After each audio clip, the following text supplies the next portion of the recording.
Bonjour. Rebonjour pour les personnes qui sont restées. Bravo. Quelle résistance. Donc pour les personnes qui viennent d'arriver, je m'appelle Émilie Gonneau. J'ai fondé Causa, qui s'occupe d'organiser comme une agora moderne de la musique des discussions autour de la musique, l'innovation et l'engagement. Et pour cette deuxième table ronde de l'après-midi, on va parler du sujet de savoir si l'innovation peut conduire à plus de sobriété dans la musique. Parce que contrairement au spectacle vivant, la mue écologique de la musique enregistrée, elle se fait un petit peu attendre. Et elle est vraiment qu'au début, parce qu'il y a de la matière polluante, il y a tout ce qui est transformation numérique, avec énormément de questions qu'on va aborder. Et en gros, la question, c'est est-ce que l'innovation, qui est souvent opposée à tout ce qui est développement durable, écologie, sobriété, est-ce que peut-être elle serait un levier ou un facteur de sobriété? Vaste question. Donc c'est comme la dernière fois, on a 1 heure ensemble. N'hésitez pas si vous avez des questions, cette fois-ci. Voilà. Vraiment, vous me ferez très très plaisir. Et pour parler de tout ça, j'ai 4 personnes merveilleuses avec moi. Donc, je vais commencer dans l'ordre. J'ai Carla Rogozar, qui est Network Development Sustainability and Project Coordinator à Impala, qui a priori ne parle pas français, mais qui en fait parle français. Mais je vais y revenir. J'avais une petite question. Est-ce que tout le monde parle anglais ici ou est-ce qu'il y a des gens qui ne parlent pas du tout anglais? Alors, je vais reposer ma question parce que si je fais l'inverse, personne ne peut lever la main. Qui parle anglais et comprend l'anglais ici? Je n'ai donc... Oui, non? Est-ce qu'il y a une personne... J'ai pas vu si vous parliez anglais, monsieur. Merci. Donc, je n'ai pas besoin de traduire si Carla a besoin de basculer en anglais, pardon. Ensuite, j'ai Géraldine Camara, qui est directrice générale de France Data Center. Bella Lotto-Ifler, qui est fondatrice et présidente du Point de Mire, qui est la maison de l'informatique plus responsable, et associée chez Mire Conseil et Formation. Et Vincent Lestanlen, comme ça, qui est chargé de recherche au CNRS et auteur d'un article qui paraît aujourd'hui. Je vais te montrer. Voilà, publié par le CNM Lab, musique et données. Voilà, 15 pages qu'il faut lire absolument. Donc, on va commencer, j'aime bien commencer par des présentations un petit peu situées. Est-ce que chacune, vous pouvez dire si vous venez de la musique, si vous venez de l'innovation, si vous venez plutôt de tout ce qui est développement durable? Carla. Hi everyone, great to be here. Je peux me débrouiller en français, mais quand il faut parler de développement durable, c'est peut-être plus sobre si je parle en anglais. So I represent today Impala, which is the Independent Music Companies Association. And this is very much a music organization. We were founded in the year 2000, and the goal of our association is to promote the value of music and to create more access to finance for our members, to also work on issues like copyright. So pretty much a music background when it comes to Impala. And your own background is music? My own background is a bit all over the place. So professionally, I started as a translator. Then I worked in IFPI Croatia because I'm from Croatia. And then I moved to Impala. So a little bit of everything. Thank you. Géraldine?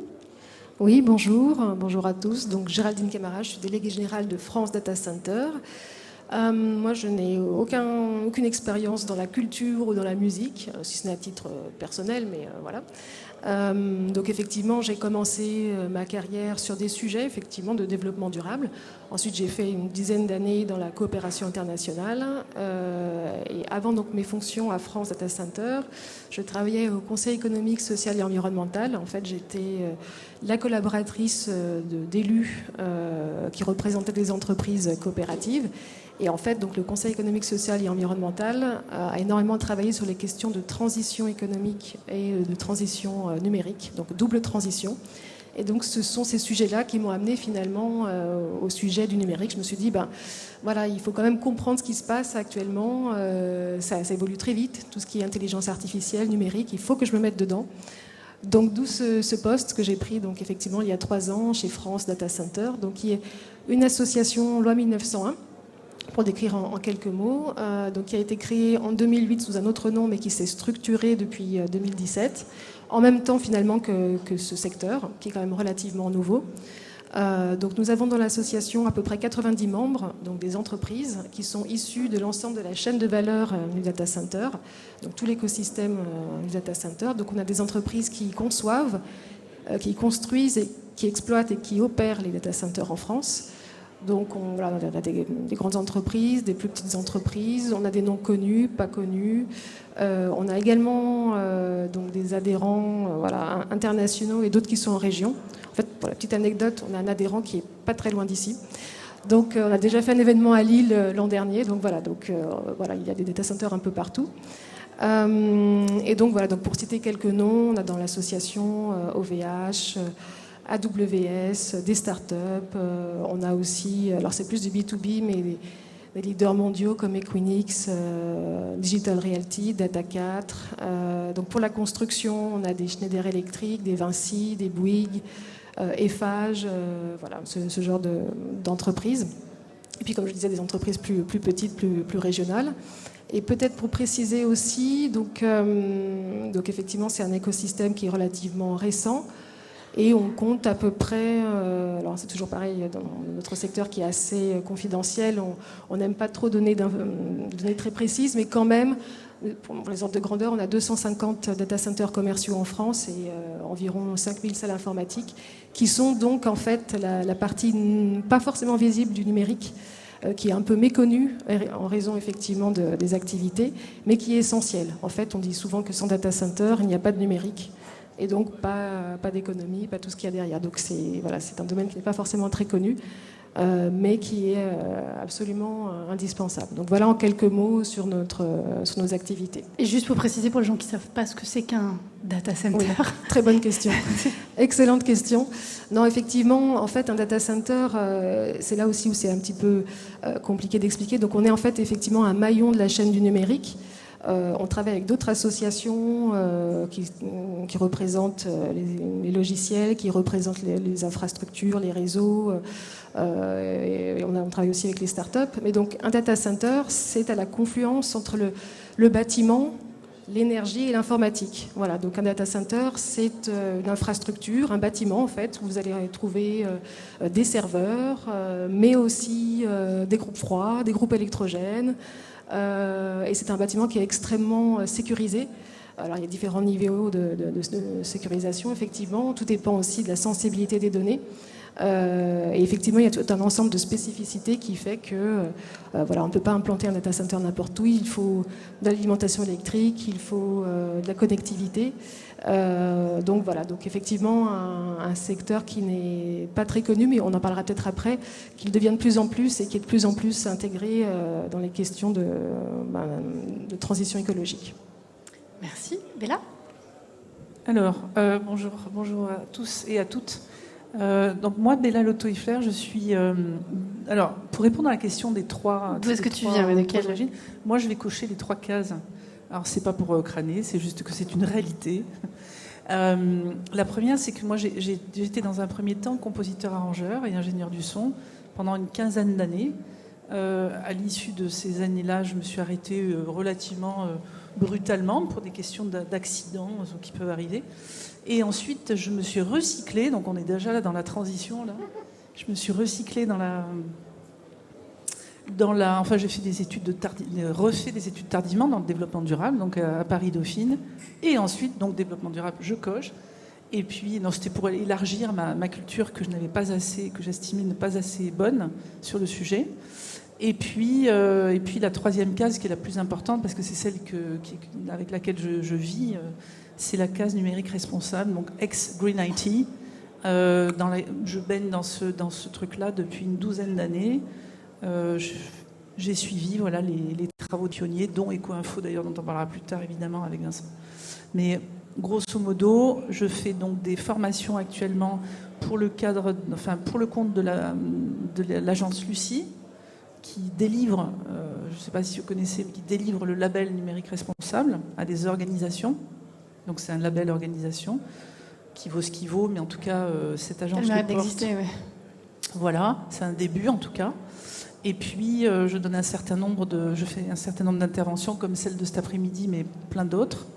Et puis, voilà, je fais énormément de sensibilisation aussi, car j'estime que le public qui est le plus intéressé, le plus intéressant à sensibiliser, c'est le public qui n'est pas encore complètement foutu, c'est-à-dire les jeunes, et notamment les gamins de CM1, CM2, avant la bascule violente du smartphone au collège, si tant est que ça ne soit pas déjà fait, ce qui est le cas parfois. Donc en gros, j'essaie de militer, moi de mon côté, pour reprendre une terminologie très musicale, ou en tout cas utilisée par quelqu'un de connu que vous allez reconnaître certainement dans l'expression. J'aime parler d'un numérique bien tempéré. Je fais allusion à qui vous savez, qui parlait même de clavier d'ailleurs, si vous vous souvenez aussi. Donc grosso modo, je parle aussi plutôt de numérique plus responsable, car comme vous le savez, on l'abordera tout à l'heure peut-être, que la question du numérique responsable est un oxymore parfait. Green IT, c'était pire. Et tout ce qui est green, propre, etc., on est vraiment très très loin. Donc je m'attache à utiliser aussi des termes qui ne font pas forcément plaisir, mais qui sont plus proches d'une réalité et d'un réalisme, sans pour autant désespérer les troupes, hein, évidemment. Voilà. Okay. Mais je suis une désespérée dynamique, pour terminer. Merci. Comme disait l'autre aussi. Merci. Vincent ? Oui, merci. Bon, pour ma part, je suis chercheur, spécialiste en traitement du signal audio numérique et informatique musicale. Je dirais que je suis venu à la sobriété par nécessité, puisque je travaille sur l'éco-conception de capteurs autonomes pour le suivi de la biodiversité. Donc on est dans la modalité sonore, mais pas un contenu musical.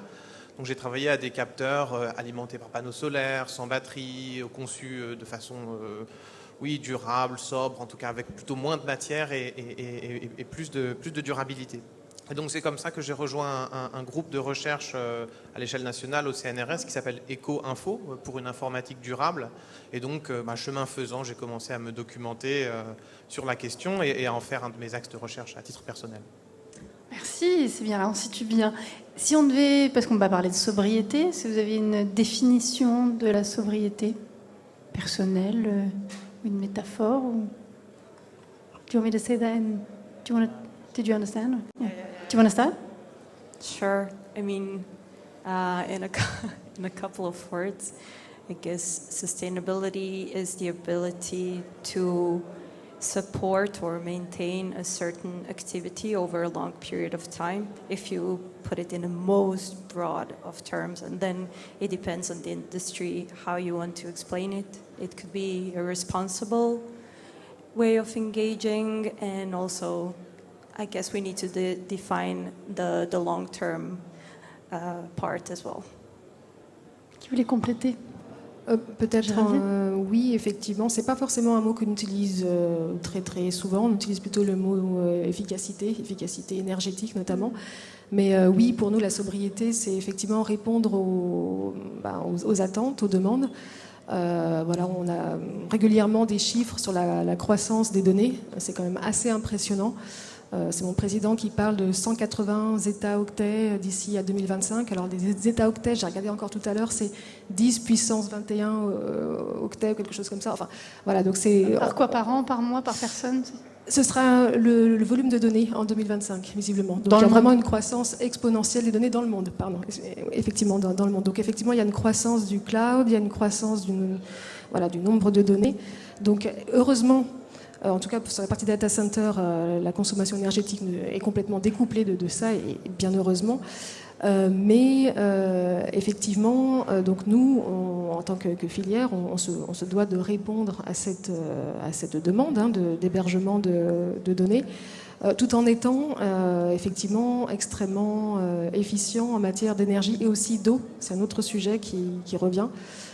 Voilà, donc il y a vraiment quand même cette préoccupation-là depuis une dizaine d'années d'être... Alors à l'origine, il y a peut-être une dizaine d'années, effectivement, c'était plus pour des raisons économiques. Aujourd'hui, on est extrêmement interrogé sur ces aspects-là. Il y a de plus en plus de data centers en France, et c'est peut-être pas plus mal, Dixit même, les ONG environnementales, parce que avant les data centers étaient aux États-Unis, maintenant ils sont en France, c'est mieux pour l'environnement, mais ceci dit, il faut toujours améliorer effectivement cette efficacité énergétique. Et ce que je voulais dire aussi, c'est que on a été amené, on nous a demandé dans le cadre du plan de sobriété énergétique de cet hiver d'apporter notre contribution, nous le numérique. Donc on s'est concerté au niveau des associations du numérique, et nous, en tant que fédération des centres de données, on a aussi émis des propositions pour qu'effectivement on puisse passer l'hiver, parce qu'en fait les réseaux électriques commencent à être soit saturés, soit effectivement en difficulté. Donc oui, sobriété, c'est quand même un mot qui commence à venir. Je vais juste rebondir, parce que pour les gens qui ne feraient pas forcément le lien, pourquoi il y aurait besoin d'eau à côté d'un data center, c'est par rapport à la chaleur dégagée par les machines et là où sont stockées les données. Et du coup, ça consomme aussi des ressources, si j'ai bien compris. En fait, donc, l'énergie représente 50% des charges pour un data center, donc c'est évidemment important de réduire cet aspect-là. Et effectivement, la partie refroidissement, c'est-à-dire en fait les serveurs chauffent. Donc le refroidissement, ça peut représenter jusqu'à 30% en fait de la consommation énergétique d'un data center. Donc oui, c'est le premier levier en fait sur lequel on peut agir, et le refroidissement peut se faire par air ou par eau, pour faire simple. Voilà. Mais dans un contexte de réchauffement climatique où les ressources, etc. Merci. Béla ? Vas-y, non ? Oui, alors je peux te donner 2 mauvaises définitions de la sobriété. Allons-y. Et ensuite peut-être une bonne, enfin j'espère une bonne. Je tiens mes informations d'un ouvrage de Fabrice Flippo qui s'appelle « La numérisation du monde ». Une première définition, disons incomplète, ce serait de parler de société de la consommation et de dire que nous sommes mus par nos désirs et que nos désirs sont débordants. La sobriété, c'est simplement une limitation dans l'amplitude de nos désirs.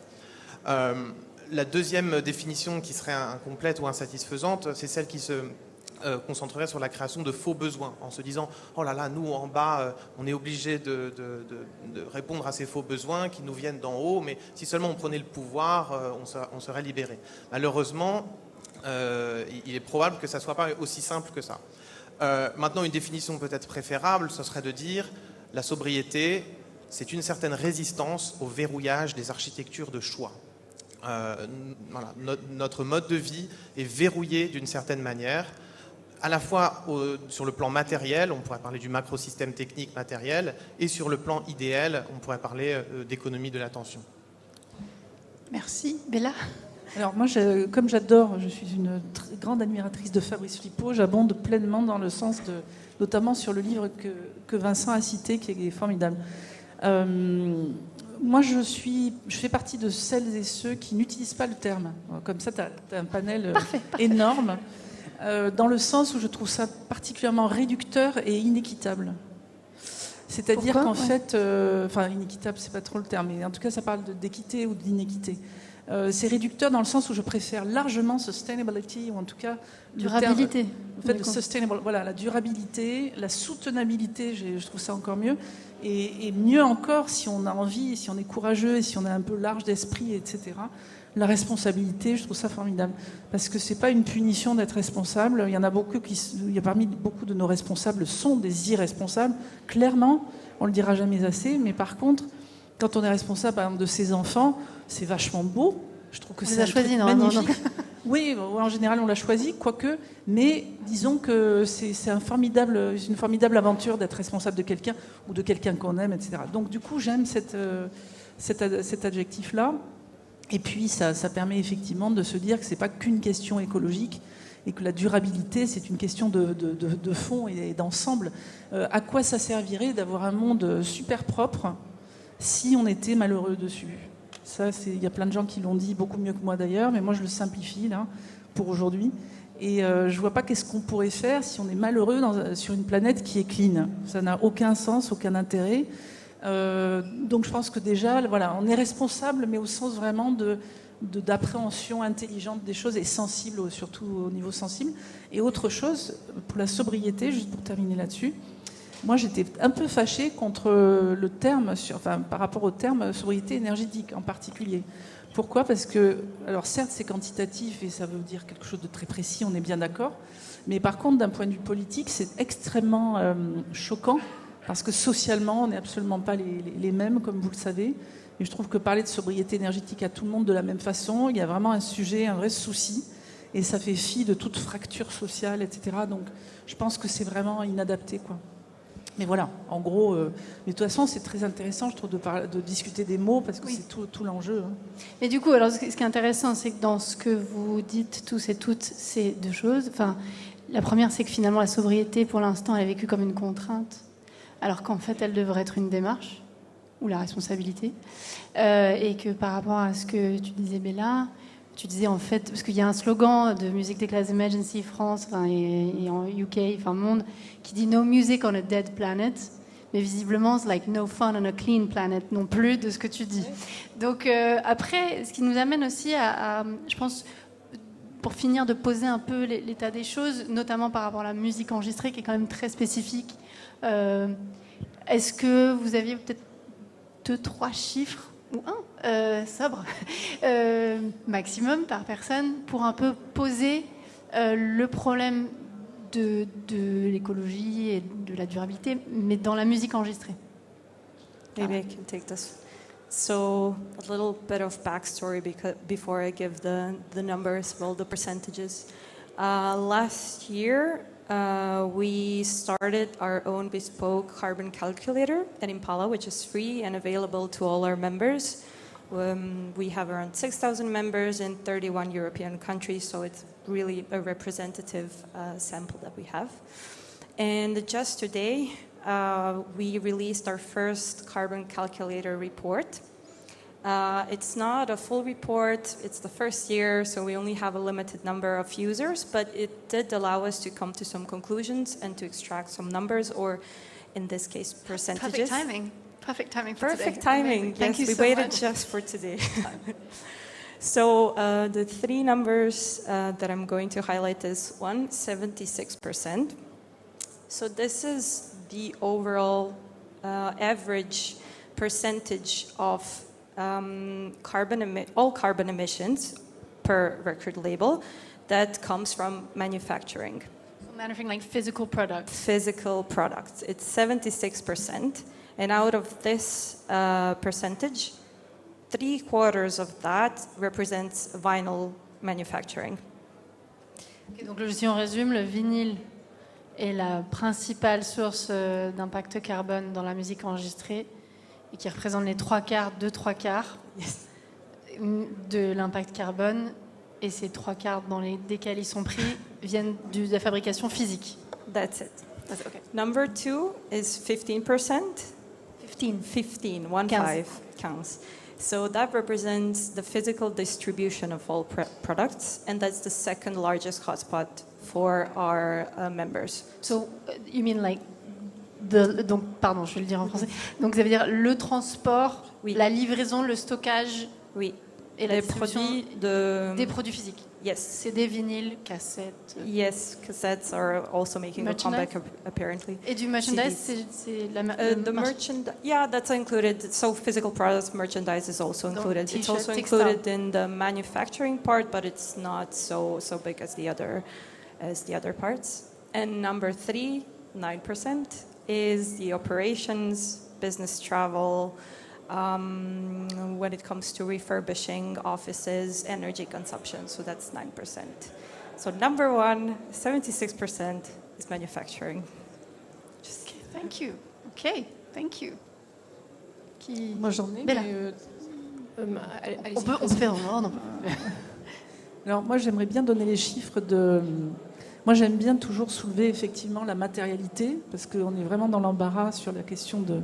Comme je considère qu'effectivement la musique enregistrée, etc., c'est du service qu'on va délivrer à des gens, vous et moi, du coup je vais me baser sur tout simplement le même sujet que pour tous les autres secteurs, c'est-à-dire finalement le hardware, les machines qu'on doit fabriquer pour pouvoir accéder à ces services-là.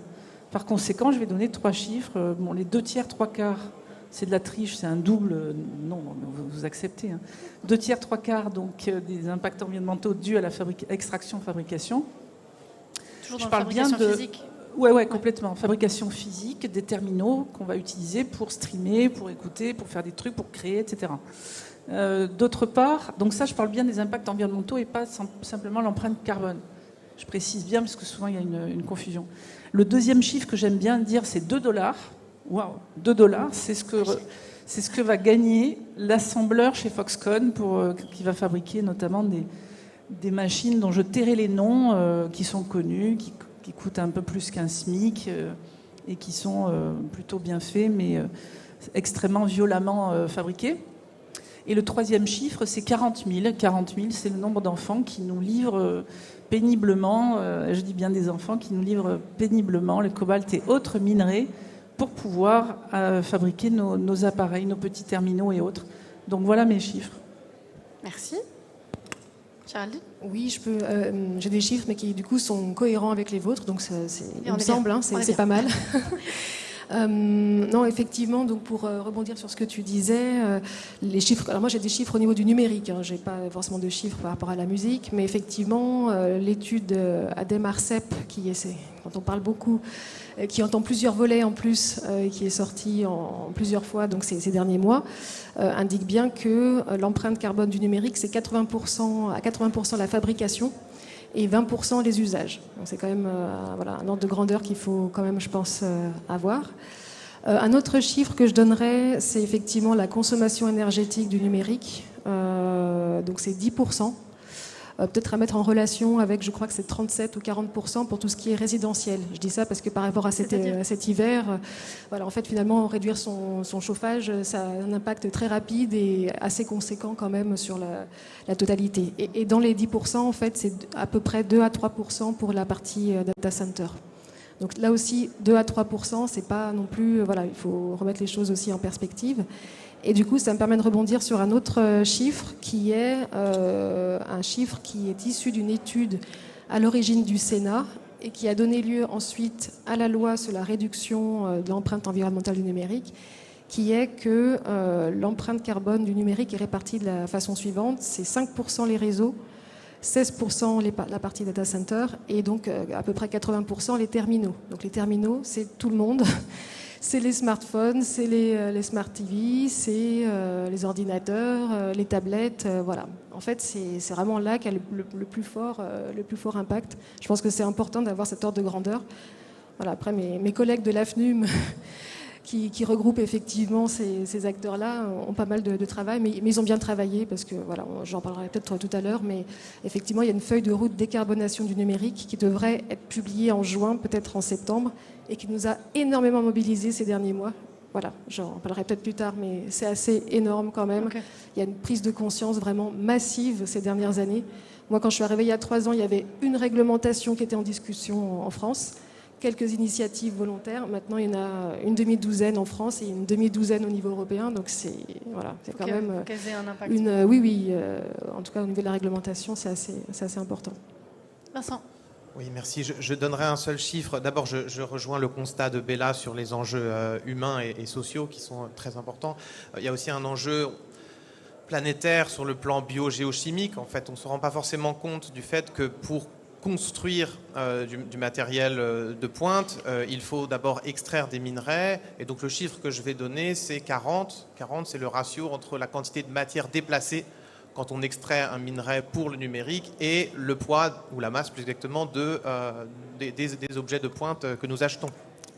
C'est-à-dire, juste pour comprendre ce que ça représente. C'est-à-dire que si vous achetez 1 kilo de numérique, vous déplacez au bas mot 40 kilos de matière. Ah, voilà. C'est x 40. C'est x 40. C'est pas 40%. C'est x 40. Non, c'est moi, c'était pas... Pardon, non, c'est le rapport. Donc c'est x 40. Donc il faut imaginer qu'on est véritablement en train de perturber les cycles biogéochimiques, et ceci avant même de parler des conditions de travail qui en effet sont indignes.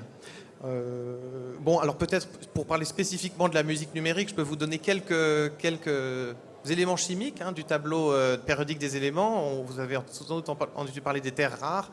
Alors, j'ai regardé un petit peu les compositions des éléments audio. Alors pour les connecteurs audio, vous avez des métaux précieux comme le palladium, le platine et l'or. Et pour faire des haut-parleurs, vous avez besoin de néodyme et de dysprosium. Voilà, tous ces noms en homme et en im qui nomment nos éléments. Tout ceci, évidemment, viennent s'ajouter aux dizaines d'éléments chimiques qui sont déjà présents dans nos smartphones et autres objets numériques. Il faut aussi voir que ici, il faut beaucoup se méfier de l'innovation comme pouvant être la panacée, parce que si on invente par exemple un nouveau système logiciel matériel, une nouvelle façon de stocker de l'énergie ou une nouvelle façon de stocker de la mémoire, eh ben, il est probable que chimiquement, il faille aller augmenter la production de tel ou tel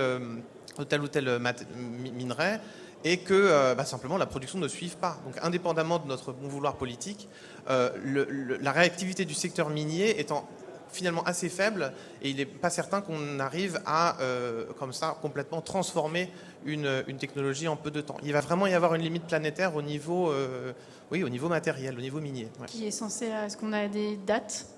Genre on y arrive là, c'est demain? Alors par exemple, je peux vous donner la production de ruthénium qui entre dans la composition de certaines magnétorésistances géantes, les GMR. Alors on dit que c'est une technologie d'avenir, que c'est une technologie extrêmement durable, extrêmement efficace énergétiquement, sauf que la production de ruthénium en 2018, c'est 12 tonnes. Et la demande de ruthénium en 2040, c'est 630 tonnes. Donc, vous voyez qu'il va forcément y avoir un impact au niveau du choix politique de passer à une technologie, fût-elle plus vertueuse à l'usage. Parfaite transition. Du coup, Désolé. est-ce que... Non, mais c'est très bien, un très bon panel, très rassurant. La question, c'est est-ce que les acteurs, les actrices de la musique enregistrée, en ont conscience, 2, savent par où commencer, et 3, savent comment s'y prendre? Est-ce qu'il y a des idées d'initiative, de... Carla, je pense déjà avec Yep. So I can tell you a little bit about the journey that we had within our membership, because it's such a varied membership. You know, we have members from all around Europe, and how the story actually progressed. It's actually pretty great to see that 2 years ago it was our members. So we had a crowdfunding campaign over the summer that were behind the backing, so they provide the financing of the tool. So it comes from the industry. It wasn't publicly funded. It came from the industry. So the labels, our members, are the ones that provided the funding that was needed for the calculator, which is already a great sign. How many users we have? We don't have all. Confidential? No, it's over 100 users, which is great for the first year, but still, considering we have 6,000 members, we still have a long way to go. So the interest is there, but it varies very much on where you are. Obviously, you're not going to have the same approach if you're based in Turkey or in France or in the UK, and you're going to have different problems or different challenges in front of you to start on your journey. So what we did at Impala, we launched a project last year, which was co-funded by the EU, called Impacts. And we organized climate literacy trainings in 6 countries across Europe, just to promote the cause, because everyone now knows about sustainability. Everyone knows that we have climate warming, and it's just how engaged you are and how much you think it's your responsibility to act on it. So the more knowledge you have, the more numbers you have in your mind, and also the more you understand how this is something that could also be beneficial for your business, the more engaged you will be on this topic. Est-ce que j'ai besoin de résumer? Non? C'est bon. Par rapport à la musique, je sais qu'il y en a qui viennent moins de la musique. Est-ce que vous aviez des... Parce que j'ai entendu parler aussi de vinyle biodégradable. Yeah, well, I guess you also have something on this, but it's interesting to see, how the music is adapting to different challenges and to changes. So you have, for example, we have a member of ours who also has a power plant in Germany, and they produce vinyls as well. And they are it's being produced in Germany, so you can understand that the levels of carbon efficiency, energy efficiency are already pretty high. And they gave us an overview of how it's working, how they use the energy that comes out of the pressing process to heat their factory, etc. But what they highlighted was that they really needed alternative energies. For example, more research when it comes to hydrogen, how this can be applied at scale to different industries. And obviously they are also exploring recycling vinyl, which only works if this vinyl hasn't left the compound because they can't certify. Yes, that's a problem. Because they cannot certify that the quality of the vinyl is pure enough to make something of good quality. And when it comes to biovinyl, it's great to see that there is movement on this field. There was, I think, last year a project by Music Declares Emergency and Ninja Tune and other labels in the UK who tried to make, who made the first biovinyl.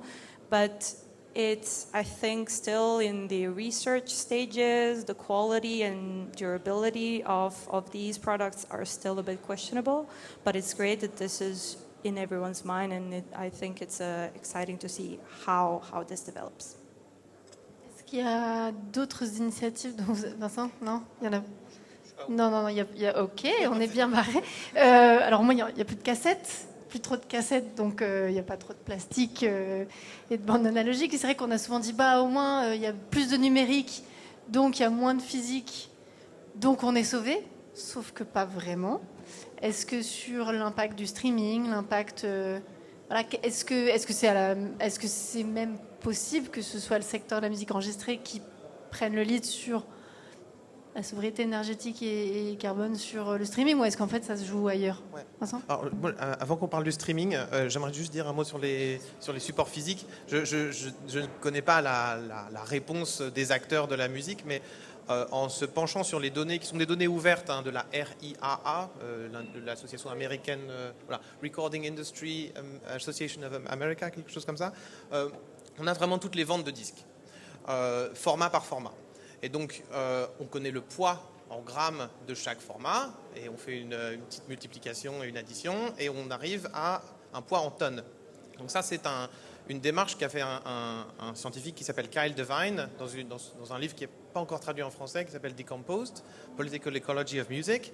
Et donc si on fait ce travail, on arrive à un pic du plastique en 77, donc juste avant l'arrivée des supports plutôt compacts. Et on se dit, c'est très bien, c'est très vertueux. On a amélioré notre efficacité de codage, c'est-à-dire que pour une tonne de plastique, on met plus de musique, on met plus d'heures de chansons. Donc c'est très bien. Sauf que, dans quoi étaient emballés les disques vinyles? Dans des cartons, dans des pochettes cartonnées. Dans quoi sont emballés les disques C'est le fanage CD, plastique. Dans du format plastique. Et là, on arrive à un pic de production en 2000, et qui est bien plus haut que le pic de 77. Donc, On va dire vive la crise du disque, c'est ça?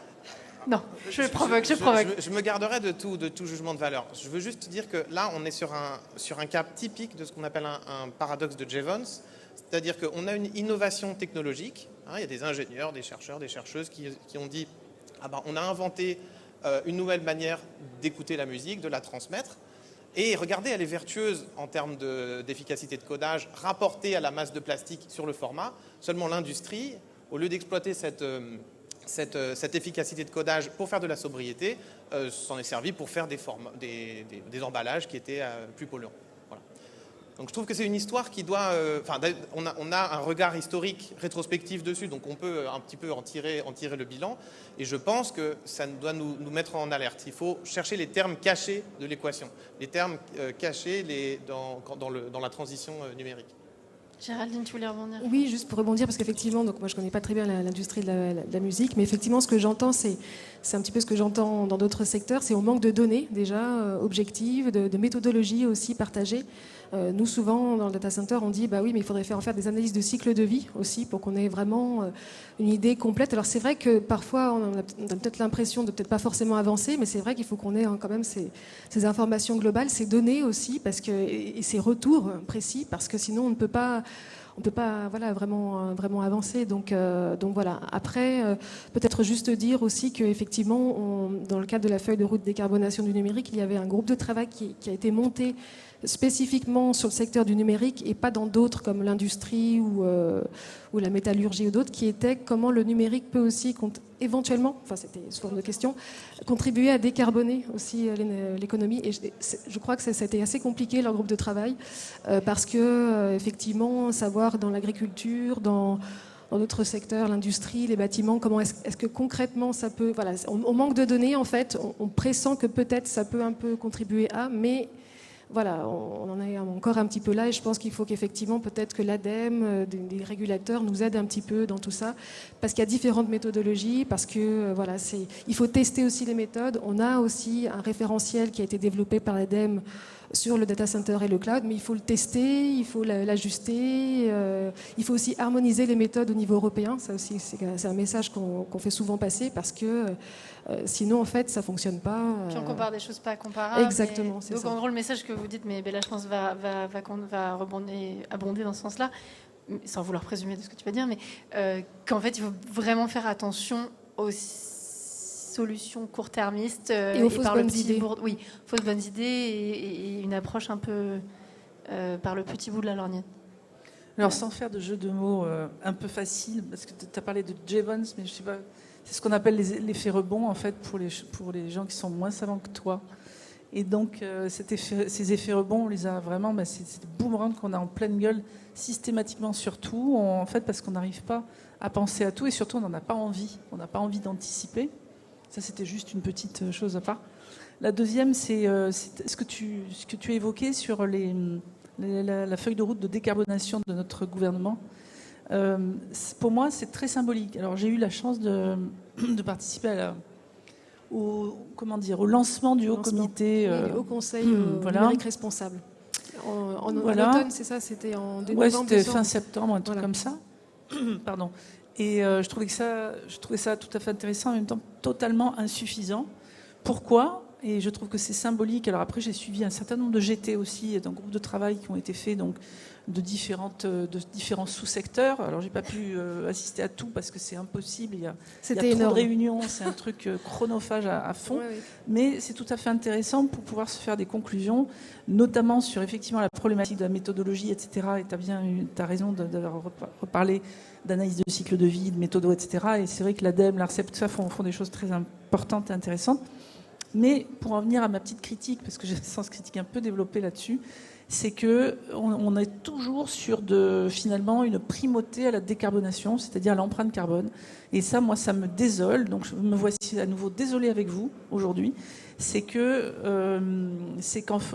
le voit une fois de plus qu'on privilégie. Alors, certes, le dérèglement climatique et le réchauffement global, ou en tout cas le changement climatique, est non pas à notre porte, mais on le prend déjà bien dans nos corps, mais on oublie, et ça je pense que c'est ce qu'a évoqué aussi Vincent qui est important, c'est on oublie totalement les ressources abiotiques et la problématique de la ressource tout court en disant ça, c'est-à-dire qu'en fait, au lieu de nous dire il faudrait avoir encore plus de courage parce que les ennemis à combattre sont nombreux, il n'y en a pas qu'un seul, là on nous met dans la tête, et c'est très très très marketing aussi, et moi ça je trouve ça totalement désolant, c'est qu'on nous met en tête finalement qu'il n'y a que la décarbonation. J'ai une sainte horreur de cette terminologie-là parce que je trouve qu'elle est encore plus réductrice que jamais. Donc certes, il faut effectivement, bien entendu, savoir mesurer nos empreintes carbone, c'est évident, mais c'est malheureusement loin d'être suffisant parce qu'effectivement, la problématique du ruthénium que tu évoquais, moi j'avais envie aussi d'évoquer la problématique tout simplement de l'antimoine qui est... je veux dire une quinzaine d'années, grosso modo, c'est quand même demain. Enfin bref, tout ça pour dire que finalement, les ressources abiotiques, on en parle très très très peu. Il y a un déni incroyable, que ce soit de la part des constructeurs, que ce soit de la part vraiment de nos décideurs, les premiers d'ailleurs, parce qu'ils sont totalement incultes en ce domaine. Et pour rejoindre, donc peut-être qu'il y a une chose qu'il faut pas préciser mais mettre en valeur, c'est effectivement la sensibilisation, la formation, pas l'information, mais la sensibilisation et la formation. C'est-à-dire dès qu'il y a un petit peu d'analyse derrière, c'est fondamental. Et le CNM, justement, a pris les devants en essayant vraiment moi ça j'apprécie beaucoup, dans la mesure où il a vraiment senti qu'il fallait former et sensibiliser toute la communauté musicale, que ce soit à la fois les acteurs et à la fois, effectivement, après ça va ruisseler vers le grand public. Mais grosso modo, on est tous dans le même bateau et il faut absolument qu'on arrive à tous être sensibles et sensibilisés. Pour moi, sensibiliser, c'est vraiment être sensible à la question globalement multicritère. Si on reste sur un seul critère, l'empreinte carbone, on n'est pas bon, on va rater le coche de la transition, clairement. Mais du coup, on a un problème, Houston. On a un problème, c'est-à-dire que de ce que vous dites tous et toutes, globalement, on est loin d'une prise de conscience à la hauteur des enjeux. Globalement, on n'est même pas au début de... Voilà, on commence à tâtonner sur des débuts de solutions, mais ça paraît bien dérisoire par rapport aux enjeux. Je replace ça dans un contexte où on a moins de ventes physiques qu'avant, même si ça pollue beaucoup. On a beaucoup de choses sur le numérique, mais le streaming... On parle de est-ce que les plateformes de streaming sont en train d'atteindre un pic parce qu'il y a un maximum d'abonnés au bout d'un moment, une fois qu'on a tout le monde abonné aux plateformes de streaming. Et puis là, on a aussi d'autres innovations parce que la musique, elle est notamment musique enregistrée, elle est obsédée par l'intelligence artificielle, la production exponentielle de contenu. Je ne parle même pas de marketing, de données, de tout ça. Et de technologies, Web3, blockchain, etc., qui sont censées améliorer certaines choses, qui sont en train de s'améliorer. Mais comment on fait? Par quoi on commence là, concrètement? Parce que c'est super déprimant. Peut-être juste dire, effectivement, c'est pas simple. Effectivement, la feuille de route décarbonation du numérique, donc demandée par le gouvernement, donc c'est quand même interministériel. Bon, effectivement, je te rejoins. Voilà, ça a été évoqué dans les réunions. En fait, je peux en parler parce qu'on est vraiment au cœur du réacteur. On a présidé un groupe de travail.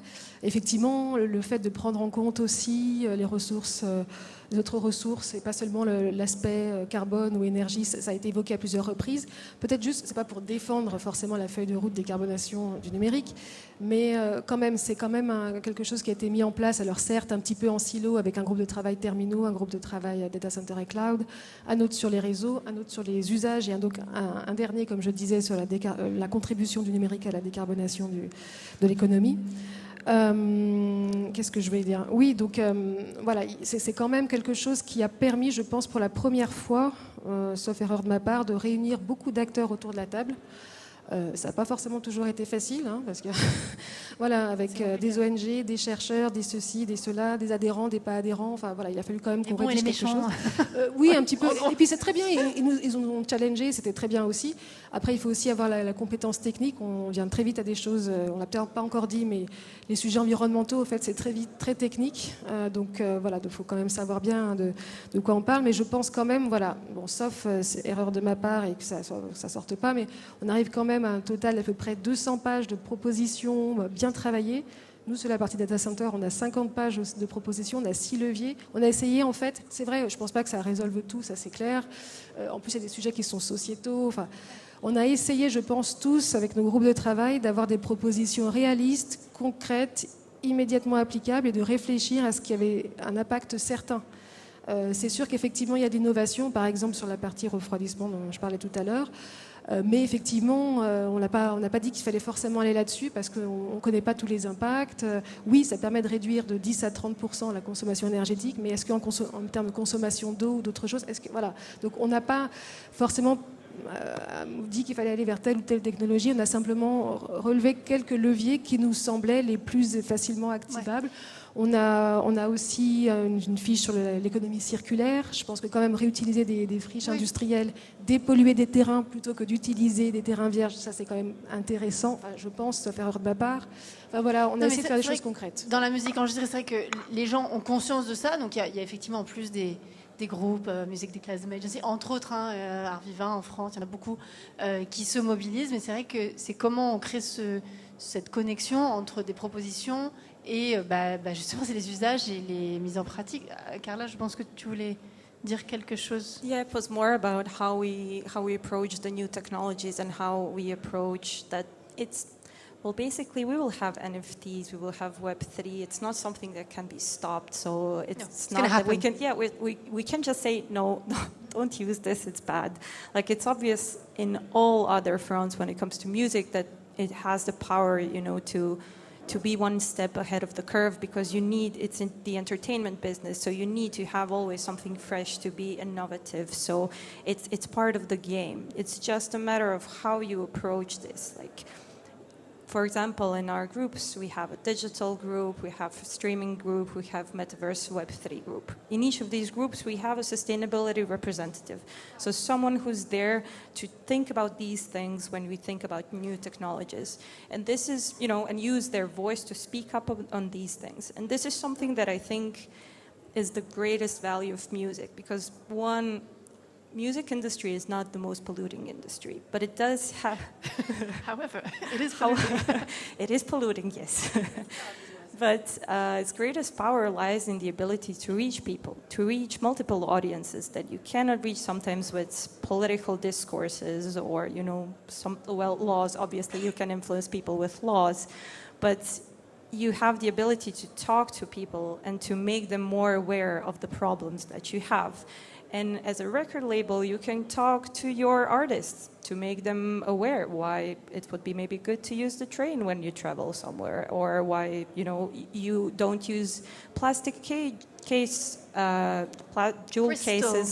Crystal. Or 140-gram vinyls instead of 180-gram vinyls. So it's the entire system change, and also having all actors part of the change. DSP, Spotify, YouTube, manufacturers, distributors, fans, everyone needs to be included, as well as policymakers who need to support this change and provide the needed resources to make this easier and more efficient. Ce qui nous amène à un énorme autre sujet, ce sera la dernière question, mais qui pourrait être un sujet de 2 heures. Si je comprends bien de ce que vous dites, il faut pour avancer que finalement le futur il soit façonné dès le départ par tous les acteurs, des gens qui sont spécialisés innovation numérique avec un regard développement durable, sobriété, remplissez après, des gens qui proposent des innovations en responsabilité énergétique, entre autres, qui disent oui, mais ça ne correspond pas aux usages de la musique. Est-ce que, honnêtement, c'est un très beau projet, est-ce que vous pensez que c'est réaliste? Est-ce que vous pensez, c'est la dernière question, que ça risque d'arriver un jour, et si oui, comment et quand? À vous les studios.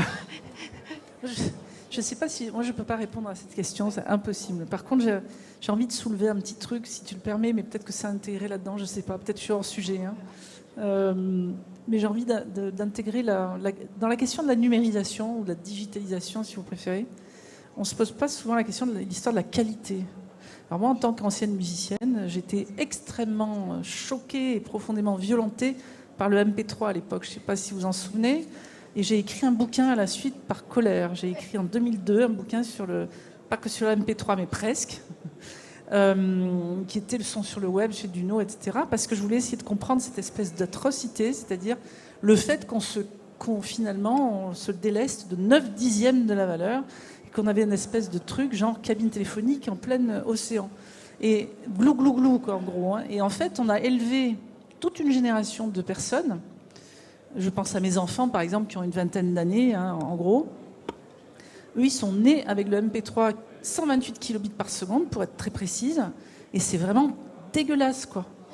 Non, mais c'est de la qualité, franchement, enfin, je ne vais pas le dire 2 fois parce que c'est très vulgaire, mais c'est très mauvais. Et en fait, non, ils ne s'en rendent pas compte du tout quand vous n'avez jamais entendu mieux, franchement.